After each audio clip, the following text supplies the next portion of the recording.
Всем привет и добро пожаловать на мой канал. У меня был еще один канал, просто The Out, но к нему я так и не смог восстановить доступ. Наверное, это и к лучшему, потому что мы все понимаем, что так, как раньше, уже не будет. Но ссылочку я оставлю в описании. Там я начинал рассказывать о своей деятельности, она ведь тоже довольно занятна. Чего, например, стоит YouTube-рекорд одновременного набивания 7 татух с нуля. Вова дурак. Он сказал, кстати, что нам ничего не будет. Короче, если он сдохнет, он обещал, что нам ничего не будет. 7 татуировок одновременно. Если я сдохну, им ничего не будет. А в этом видеоматериале вы узнаете об одном из моих крайних перформансов, который довольно неоднозначен. Кроме того, тут я расскажу, как с учетом актуального внешнеполитического и исторического контекста связаны супергерои, философия сострадания и при чем тут современное искусство. Но еще я расскажу, почему же оно не должно молчать. Сначала немного о себе. Последние несколько лет я занимался продюсированием развлекательных видеороликов, таких как вот это вот. Если на моем инстаграме будет 3000 подписчиков, я обещаю организовать выпуск «Парни угадывают своих девушек по груди». Также организовывал съемочки, например, не менее эпичных танцевальных шоу и клипов в том числе. И как вы уже, наверное, смогли заметить, моя продюсерская деятельность была немного, скажем так, в стороне от современного искусства. Блядство, разврат, наркотики. Но в прошлом году я с друзьями вел подкаст про политику и всякое такое, что мы все любим. А любим мы что? Правильно, свободу слова. И не молчать сейчас, хотя бы в кругу понимающих людей, хотя бы в безопасном пространстве, это, на мой взгляд, основное и самое верное для всех, кто считает себя смелым и честным. Кстати, на днях до меня наконец дозвонились из ВЦИОМ и задавали мне ряд вопросов, отвечая на которые можно вполне наговорить себе лет так на 150 без затейливого пребывания в местах не столь отдаленных. Посему, когда в том числе и опросы общественного мнения уже не могут показать всю глубину дна внутреннего состояния дорогих россиян, я считаю, что опять же должно говорить искусство.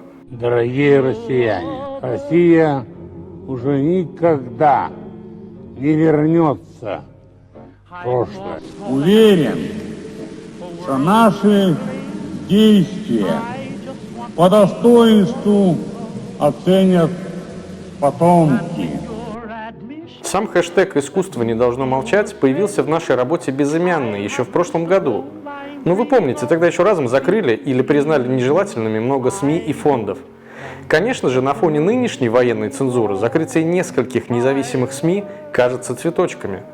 Но тогда-то мы и понятия не имели о глубине законодательного дна. Между тем, еще в тот момент я высказал эту мысль, когда запрещают СМИ и свободу слова, именно язык искусства должен стать новым языком поддержки. Поддержки кого? Конечно же, тех, кто, как и я, чувствует себя одиноким посреди выжженной земли. Здесь находятся люди, которые меня поддержали в Пензе. Углубляться в это пока не будем, перейдем непосредственно к рассказу о перформансе «Нет». Его я запланировал примерно за неделю до спецоперации, но провести его удалось спустя буквально несколько дней уже после начала спецоперации, когда еще не было всяких там городов, театров и прочих мест, куда пришел дивный русский мир. Вскоре после этого меня, как и многих, дестабилизировали развивающиеся события, и монтаж ролика отошел даже не на второй, а на третий план. Но с каждым новым уровнем законотворительного днища, а также учитывая усиленное зачищение пространства независимых СМИ, я понимал, что искусство не должно молчать, и мы, и наша деятельность особенно. Перформанс «Нет» в первую очередь для тех, кто понимает. Вообще акционизм последних нескольких месяцев в России делается исключительно для своих, для людей, которые не могут думать и чувствовать по-другому. Нам очень одиноко, мы как будто оторваны от победоносной победоносности и имперского величия. И кажется вообще, что даже просто пацифистски настроенных людей не осталось. Потому что даже за пацифизм можно огрести. И не просто огрести, а что? Правильно, готовиться к прочтению руководств или хотя бы мемасов о том, как правильно входить в хату и какой стул выбрать. Я направлял описание перформанса в несколько изданий и рассказывал о нем как о фотосессии, где голые девушки, раскрашенные масляными красками под героинь комиксов, занимаются любовью на белой ткани. Героини комиксов выбраны неспроста, их раскраска несет определенный символизм. Кстати, в комментариях вы можете поугадывать, что это за героини и из каких они комиксов. Впрочем, прочтение смыслов перформанса некоторым далось с особенным трудом, и я даже получил ряд обвинений в поддержке, чего бы вы думали, Спецоперацион очки. Ни хрена себе поворот событий. При этом я способен понять, почему у людей вообще появлялись такие мысли. Но основным посылом вообще подавляющего большинства моих работ была очень простая мысль о том, что здоровые человеческие отношения должны быть выше всяких этих инсинуаций нездоровых людей. Риторика начала спецоперации была очень победоносной и квасно-патриотической. И моим очевидным стремлением было напомнить людям, которые еще не разучились думать и воспринимать прекрасное, что есть вещи, которые выше и больше каждого из нас. И об этих вещах лучше всего рассказывать на языке искусства. У нас есть 3 супергероини, 3 персонажа, 3 стороны, которые занимаются всякими потребствами на беспристрастно белом полотне истории, оставляя на нем неизгладимые следы. Полотно не дает оценки того, правы ли героини, имеют ли право вообще существовать их чувства. Не дает история оценки и тому, какая картина получается в итоге. Эту оценку дают люди. Когда все закончится, можно попытаться найти смыслы, посмотрев как бы сквозь эти мазки масляной краски, которые прекрасные обнаженные тела ставили во времени и пространстве исторического консенсуса. А для этого надо подняться как бы над этим пресловутым полотном, так и над своими личными амбициями и, чем бы вы думали, правильно, заблуждениями. Когда пройдет пропагандистский угар, а он пройдет, когда сменится поколение, а учебники истории будут вновь переписаны и не один раз, останется лишь вспомнить о том, что, как я уже сказал, здоровые отношения должны быть выше нездоровых инсинуаций больных людей. Володь, Да. в тишину. Есть и те, кто говорил, что кроме провокаций в данном произведении ничего нет. Володя, если бы не ты, моя жизнь была бы намного скучнее.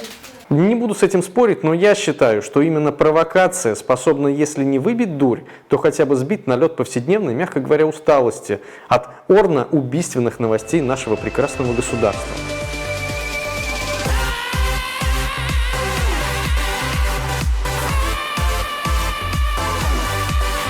Значит так, идем дальше по смыслам и посылам этого нашего действия. Что еще автор и авторки хотели бы добавить?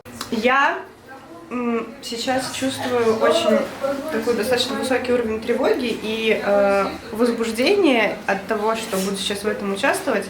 Такое ощущение прикосновения к чему-то большому, важному, нужному и хорошему. Правильное и важное дело уметь высказать свои какие-то отношения к чему-то, ощущения, не только словами, постами, но и какими-то действиями, которые тем более могут привлечь внимание других людей и натолкнуть их на какие-то правильные мысли и, может быть, поспособствовать тому, что они тоже будут совершать какие-то действия. Я скажу короче.